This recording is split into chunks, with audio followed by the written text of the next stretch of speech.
Nkulamusizaako nnyo mukwano gwange najjo sinzo banga otuuliriza webale kwekuumira ku mayengo gano aga UG Update TV. Waliwo olutalo olubaluseewo wakati wa Chief of Defence Force General Muhoozi Kainerugaba saako ne General David Muhoozi.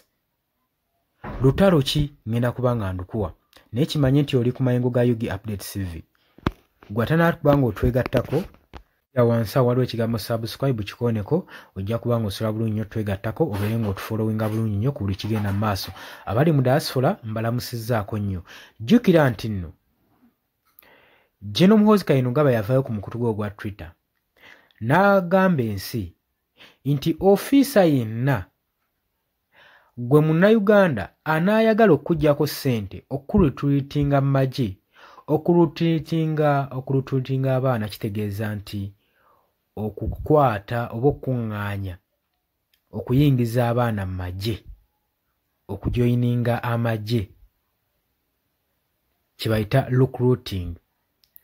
Yagamba nti oyo yenna anaakusaba ssente okuyingiza amagye waabeera nga mukazi oba musajja oba wa lanka ki gwe mbuulira bubuulizi linnya lye ojja tegeera ekinaamutuukako. N'agamba nti n'okuyingira amagye tuweetaaga kintu kyonna. Bwe baba balicruitinga abantu mu magye tebeetaaga requirements nga ssente. Yabagamba gwe ky'oba okola making sure nti nno ereseyo nnungi oli mulamu bulungi, making sure nti nno oli discipline, making sure nti nno oli munnayuganda, ate n'ekirala making sure nti nno ebitabo byo bikusobozesa wasoma bulungi, level of education yo nnungi. Ezo kazoka ze requirements ze weetaaga okuyingira amagye. Kaakati General David Muhoozi yavaayo n'awakanya ensonga eno ndowooza ng'alinga alaga nti nno okulutiritinga abaana beetaagisa ssente okuyingiza abaana mu magye. General Muhoozi Kainerugaba avuddeyo n'akiwakana, akiwakanyiza mu ngeri eno. Avuddeyo n'agamba nti nze mpakanya ekya General David Muhoozi nti okulutiritinga abaana mu magye kwetaagisaamu requirements nga ssente. Weetaaga requirement n'emu. General Muhoozi akizzeemu n'akirambika eggwanga.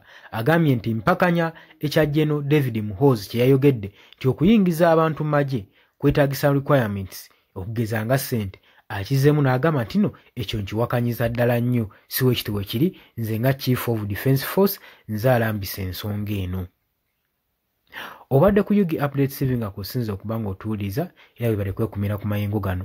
Gwagala otweyungako n'agambye kirira wansi waliwo ekigambo subscribe kikooneko obeere ng'otwegattako. Mbaagaliza ekiro ekirungi era mbalekeddeko obwo obubaka bwebabeere mu sharinga, commentinga, likinga jamu ne mu comment section. Yes, oli ku UG Update TV kusinzira okuba ng'otuwuliriza gwe omukwano gwange yenna ali eyo. Gwe nagambye agala otweyungako, agala okweyunga ku channel eno. Kirira wansi waliwo ekigambo subscribe kikooneko okoonene mukadde. Temwerabirako na mukadde kubanga akadde ako mukwano gwange gakuyambako nnyo okuleetera notification message bwe waba nga waliwo information yonna gye tutaddeko. Ate buli wo subscribing obeera otufollowinze kitegeeza buli kimu kye tunaateekako ojja kubanga okifuna gwe omukwano gwange. Leka okipingwe ng'oli updated ku buli kimu ekigenda mu maaso mu ggwanga gwali eyampuliriza. Abali mu Qatar, Oman, Dubai, Saudi Arabia, abali Dubai, abali mu US, abali mu UK, abali Canada, abali mu South Africa, namwe abali mu Rwanda, Kenya, Nalekani, Menyani, namwe abali mu Asia, matumiddeko nnyo mwe bali kwekuumira ku UG Update TV. Mwe mbeezezzaawo amayengo gano aga UG Update TV. Mikwano gyange sola beebaza kinnoomu wabula nsazeewo nkozese lino eddoboozi ery'ewamu nsobole okubeebaza. Mwebale kuyimirizaawo channel eno, mwebale mwabajja naddala mwabajja mu comment section ne mukomentinga ne muteekako endowooza yammwe ne mutangaaza bannayuganda ku ki ekiteekeddwa ekituufu okukolebwa gwe okusinziira ku ndowooza yo. So muna batajjangako mu comment section, mbakubiriza okujja mu comment section muteekeko ebirowoozo byammwe mutangaaze eggwanga ku biki byaba bagenze mu bukyamu ne bikolebwa mu bukyamu eri bannayuganda.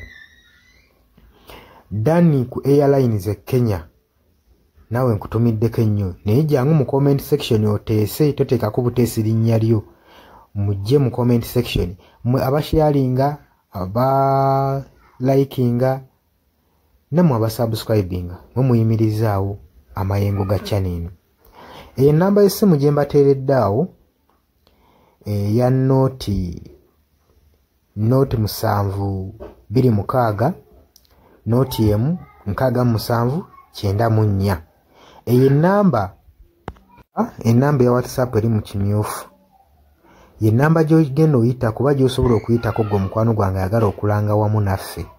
Gw'alina bizinensi yo ng'ogyagala tugikulangire nga wandyetaaze ogikulangira.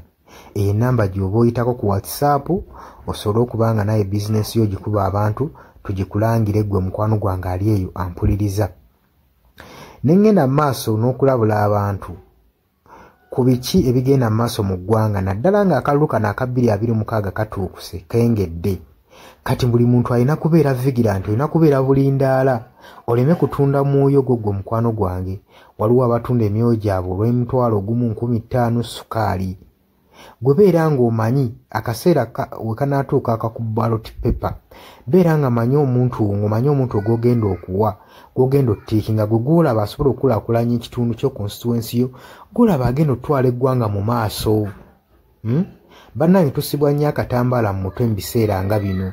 Newankubadde obwavu babubalumizza mutya, totunda mwoyo gwo ku lw'akantu katono, wabula saasira ku ggwanga lyo, osaasire ne ku zadde lyo, osaasire ne ku future weenaabeera. Lowooza ku by'emu maaso. Weewaawo abamu muyinza okulowooza ng'ebyo tabakwatako nga tebikwatako, naye ensobi yonna ekolebwa eiza relative, sengaawo, maamawo, kojjaawo, biyinza otutuuka ng'ekyo ekizibu gwe kyetooloddeko, ate olaba ebikwatirako biyinza otutuuka essa ne byetooloola ne bifundikira nga bikkutteko gwe mukwano gwange ali eyo. So kyenva nkubiriza baganda bange mwenna abali ku Yugi Update TV ogenda maaso n'okusharinga information eno. Baganda baffe beebereremu ate era baleme kutunda mwoyo gwa ggwanga, babeere nga batambulira ku mazima, nga bayimirira ku mazima, nga bayimirirawo ku lw'eggwanga lyaffe erijja mu maaso, ku lwa future y'abantu baffe n'eggwanga lyaffe mu maaso, kubanga buli muntu ekigenda mu maaso kati akiraba. Bw'atalaba kigenda mu maaso nkakasa obeera muzibe. Ate era ne muzibe naye alina byawulira ebimutyemula omutima, kati n'amanya nti no mu ggwanga mulimu kino. So nkubiriza buli omu obeere lalabayi wa munno, osobole okuba nga oli kalabalaba w'oyo ku biki ebigenda mu maaso. Obakubirize n'omubakubiriza. Waliwo abali mu byalo nga tebamanyi kigenda mu maaso, mubaagaliza subscribinga ku mikutu gino bategere ebigenda mu maaso mu ggwanga lyaffe. Wakati smartphone zajja gwe mukwano gwange ali eyo.